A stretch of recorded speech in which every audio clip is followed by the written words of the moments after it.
মুজিজাতুন খাতিমাতুন খালিদাতুন সারমাদিয়াতুন ইলা ইয়াউমিল কিয়ামাহ, এমন একটি মুজিজা যা দেখে দেখে কিয়ামত পর্যন্ত জোয়ারের পানির মতো বেদে মুসলমান হতে থাকবে। সুবহানাল্লাহ।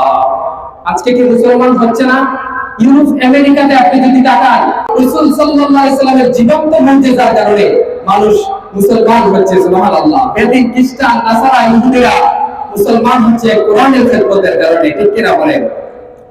আপনি যদি চিন্তা করেন, মার্কেল অ্যাঞ্জেলা বলেছে যে 2050 সালে ফ্রান্সে হবে টপ মোস্ট পপুলেটেড নেশন। সুবহানাল্লাহ। পৃথিবীর মধ্যে বৃহত্তম মুসলিম রাষ্ট্র হবে ফ্রান্সে। সুবহানাল্লাহ। যুক্তরাজ্যের থিঙ্ক ট্যাঙ্ক এবং পলিসি মেকার বলেছে যে 2040 সালে যুক্তরাজ্যে মুসলমানের সংখ্যা হবে দ্বিতীয় বৃহত্তম মুসলিম রাষ্ট্র। সুবহানাল্লাহ।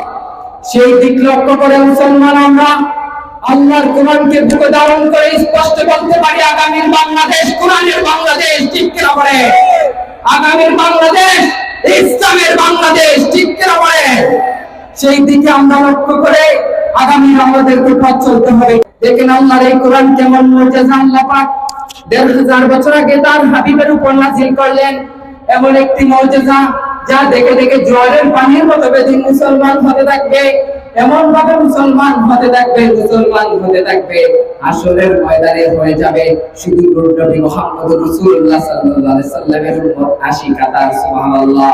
সব নবী রাসূলগণের উম্মত হবে মিলায়া, সকলকে মিলাইয়া হবে 120 কাতার, এর মধ্যেই 80 কাতারের উম্মতে মুহাম্মদী। সুবহানাল্লাহ। আরে মুসলমান, তোমরা তো বুঝো না আমরা গোলামি না, আমরা আছি বলেই কাফের মুশরিক বেঈমান বেঁচে আছে। ঠিক কিনা বলেন? আমরা থাকবো না, কাফের মুশরিক বেঈমানরাও থাকতে পারবে না। ঠিক কিনা বলেন? গৃহস্থ খায় বলে কুকুরটা হাত দিয়ে চুষতে পারে। ঠিক কিনা বলেন?